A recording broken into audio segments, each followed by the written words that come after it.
Welcome to the Country Scroller. In today's episode we're going to be making a napkin holder. Stay tuned.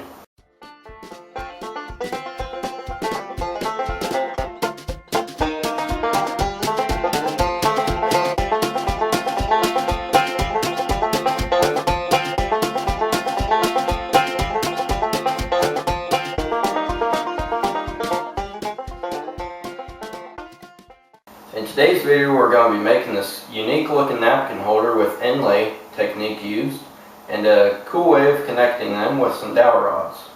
So stay tuned for this video. We'll go over to the workbench and show you how to make it. Alright, for this napkin holder the wooden supplies you'll need is of course the pattern, and on both of these you see this line going across. Well, that's what I did on the computer because I thought I wanted it this size, but I decided to make an extension on it, so that'll be that. So with the pattern, and then you have what will be joining them together, which is dowel rod, and I'm using 1/4 inch, but you could also use 5/16 or whatever. So then that means you would need the corresponding drill bit to whatever size dowel rod you're going to be using. I have some 1/4 inch walnut, some 1/4 inch maple for the inlay, and then some 1/8 inch walnut that will hide the inlay on the inside of the napkin holder to give it a nicer look. So with that, we will get the pattern on the wood and set up for the inlay, and I'm going to just do that real quick because I've done inlay in the past. So if you want to refer back to an episode, for instance episode 21, I believe that's the CS belt buckle, go look at that video and you'll get the better picture of how we'll set up and the angles for the scroll saw and all that. So I'll get all the pattern on for that, and we'll be ready to cut it out. Alright, so we have our two sides of the napkin holder put together for the get ready to do the inlay, and if you recognize a problem here, I'll address it. If not, then I'll tell you anyways. The maple piece that will bear inlay, usually what you would do is make it the size of your workpiece. That way you can put some nails in it around it to hold it extra, but with the piece being cut just for the size of the cross, I just did that to save some wood. But you won't be able to put nails in it, or that will go into your actual side of your napkin holder, if you can realize that there. So what I did is just use a little bit extra packing tape on there so it stays where it's supposed to. And then the hole placement, what I've learned with all my inlays is it's easier to hide a hole in the darker space of whatever inlay you're doing, whether it be walnut contrast with maple here, or a different darker wood contrasting with a lighter wood. It's easier to hide that hole if you drill it in the area where it will be walnut at the end, to fill it in with a sawdust glue mixture to make a sort of a putty to fill that hole in. So we're set to go over to the scroll saw and start cutting these. And I'll cut one and then do a whole side start to finish from this point, and then I'll just do the other one off camera, and then after all that we'll put it together. So let's go to the scroll saw and cut this out. Alright, so we're at the scroll saw. I have a ultra reverse tooth number 1 in the scroll saw for this, and the angle I did was a 3-degree angle, and I've never really gotten it perfect size because it's either too shallow or too steep, but I've done some test cuts and 3 degrees seems to be pretty good. So we will go ahead and start cutting, and you want the angle to go towards the center, by the way.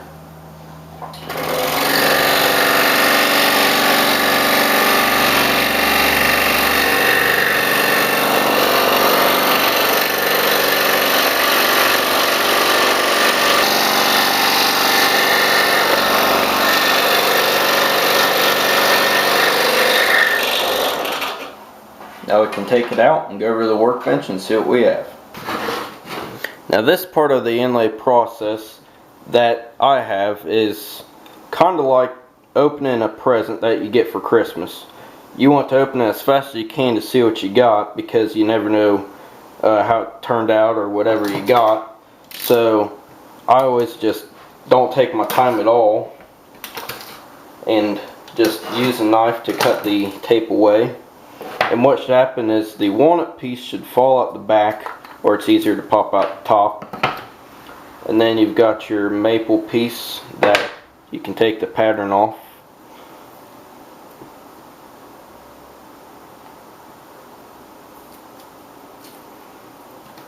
And see how it fits in. And I am liking that fit.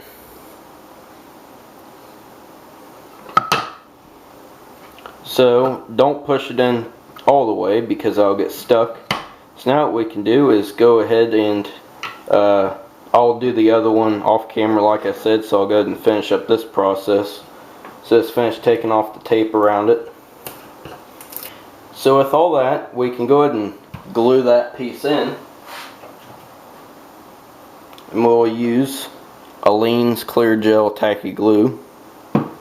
And the squeeze out will not matter whether you have it or not, because it'll be sanded away. So if you don't have a clear glue, by all means stick with your yellow glues and it'll work fine.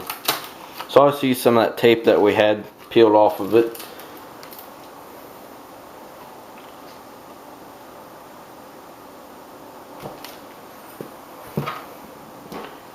Glue this piece on. And set it in there.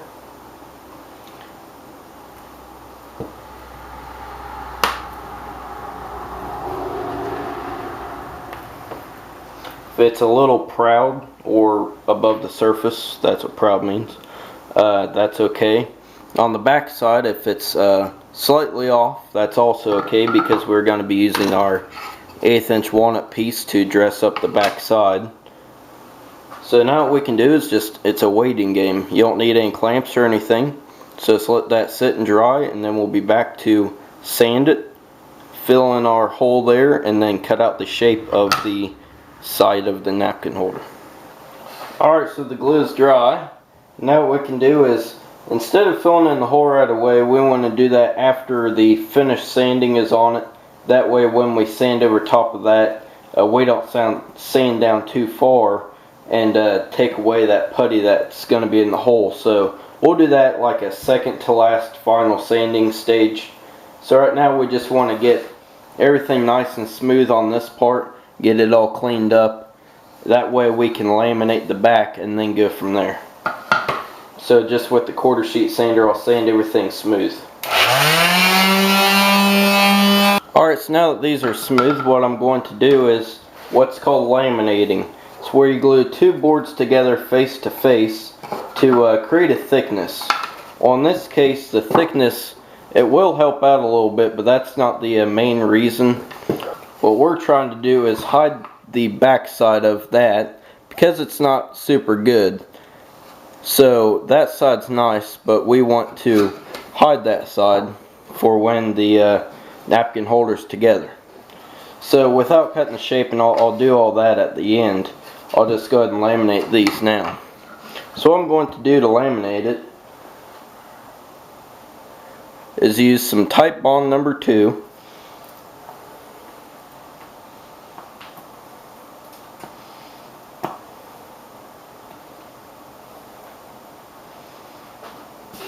And I will glue the side that has the cross on it.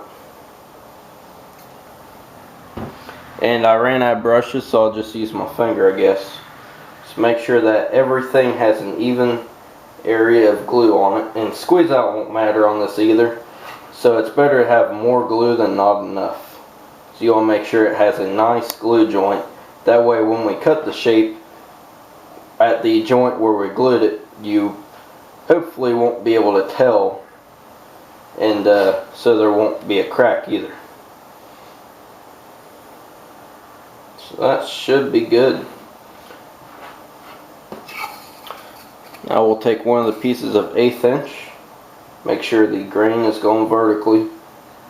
We'll put it like that. We'll actually just use these spring clamps and clamp it together. Alright, at this point I have both of them out of the clamps. So I have the 1/8 inch backer on the back of it to hide the inlay. So now what I'm going to do is go ahead and cut out the general shape of this. But it would be kind of hard to center the pattern on that. So what I'm going to do is actually measure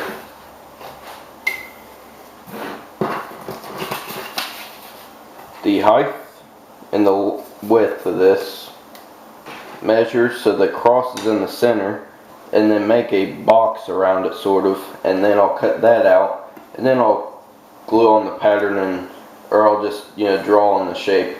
This doesn't have to necessarily be the pattern for it. This is just the general shape that I'm going to be using for this. So change of plans isn't always a bad idea, but it'll work out. So I'll go ahead and draw that box around there to have the cross in the center, and then I'll work on shaping it, and then I'll just cut out one, stack it on this, and then trace it so it's the identical shape, and then cut that. And then we'll do some sanding, and then do some shaping to round it over, and then work on joining the two together with some dowel rods to create the napkin holder. Alright, so now I have them in these squares, or may not be exactly square, they might be rectangle, but they're in a good shape, let's just say that. So now what we want to do is create the curve. Now I'm not going to go off the pattern, this was just a little idea that I had. So what I'm going to do is just measure over, and I'll do it to one and then just trace it onto the other. How about just an inch off of each edge here. I'll do this with a Sharpie, that way you can see it better.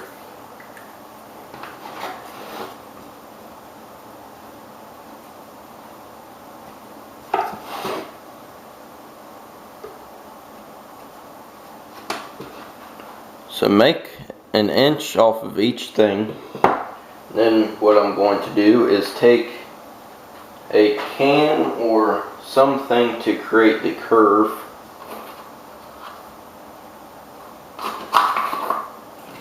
And I'll also use the masking tape thing. What I'm going to do is just match up the corner of each one and create the curve. And then after I do that, I'll just round it over by hand on the oscillating spindle sander or whatever. And this will just create a unique looking curve to it. I'll do the same to the other side.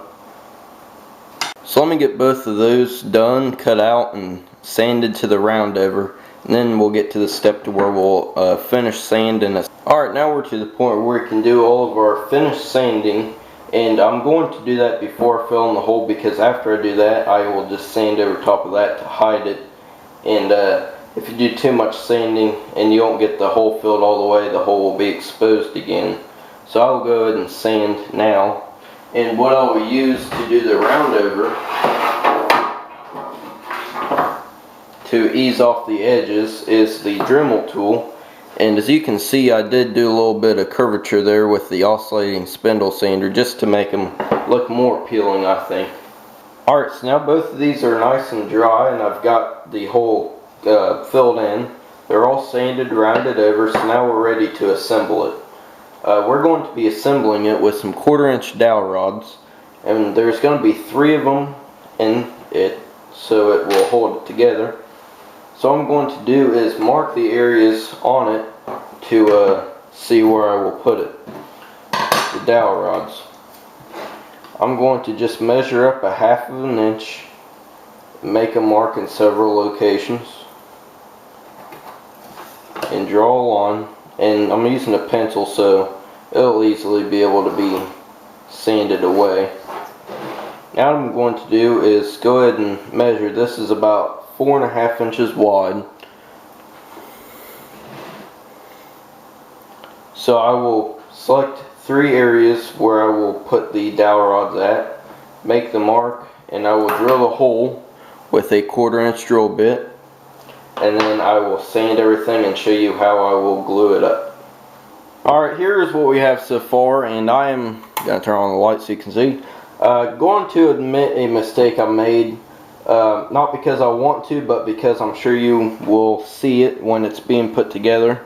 One of the pieces, well, when I was drilling the holes, what I'd done was I had them both this side, so I decided to stack them and drill them both, but they're not identical if you flip them, and we don't want the crosses facing the same way.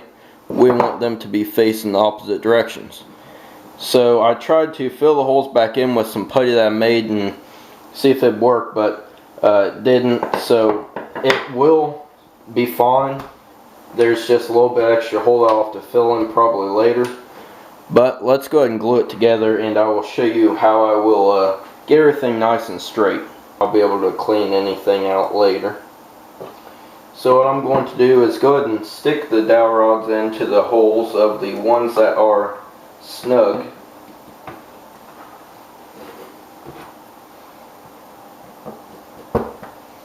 And then I will put all on the one that's going to be a little bit right. Let me do it and I'll show you. Alright, so that's it. They just don't sit, perfectly in line with each other, but alright, the thickness I'm going to use is just a scrap piece of 3/4 inch wood. So what I'm going to do is actually sandwich it in between them and then clamp it. Alright, so here's what the contraption looks like. I just have all the dowel rods that actually worked, and I clamped it around this 3/4 inch piece of wood. That way it'd have even spacing with the dowel rods there. And they're sitting proud all around and then underneath there. And I'll just, trim them flush and then sand it all smooth. But with the thickness of each side, the dowel rods should hold it stable enough when it's upright, and it's not like anything heavy is going to be in it, just some napkins. So once everything's nice and dry and I sand everything and nice, it should work out pretty darn good. That's what I'm hoping. So we'll be right back after. Alright, so here's the napkin holder so far. And I know the past couple scenes that got skipped through, it was sort of in a hassle with dowel rods gluing it up and everything, and the holes not lining up correctly, but it actually turned out pretty good. And also what turned out pretty great, I believe, is the glue joint between the 1/8 inch backer that I put on the inlay side. You can't even tell the joints there. I mean, I flooded the darn surface with that Type Bond and it created a great joint, so it looks like I have 2 pieces of 3/8 inch material here, and you can't really tell it was even glued. So all in all, it turned out pretty great. I sanded those nice and smooth there, and they're not super even if you look at them, but it sits nice and flat. It's all lined up. So I believe she's ready to have a nice clear coat. The clear coat of choice is this Rust-Oleum lacquer. It's a clear, of course.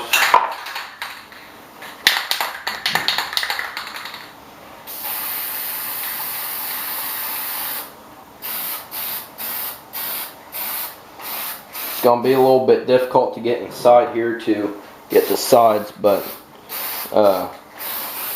yeah, I got it.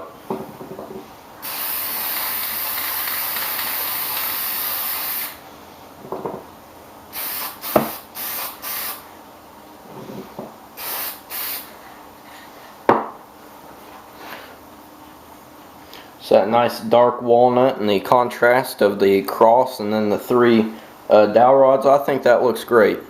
So we'll let that dry. I'll probably put on a couple more coats and then it'll be done. Thanks for watching this video of the napkin holder. Technique we used was again the inlay with the maple into the walnut, and we hid the inlay on the back side by gluing that piece of 1/8 inch walnut to hide that. Then joined it all together with some contrasting dowel rods to the walnut. That way it shows a cool look to it. So I hope you enjoyed this video. This was the last video of actually creating something in this 10 episode series. Next episode we're going to be having an introduction to what's called TR, and I will explain more about that. TR is short for tool review, and that's a new segment I'll be having. So the introduction to that, to explain a little bit more about it, will be next episode. I'm Dustin. And I'm Dylan. Thanks for watching this video. We'll see you next time.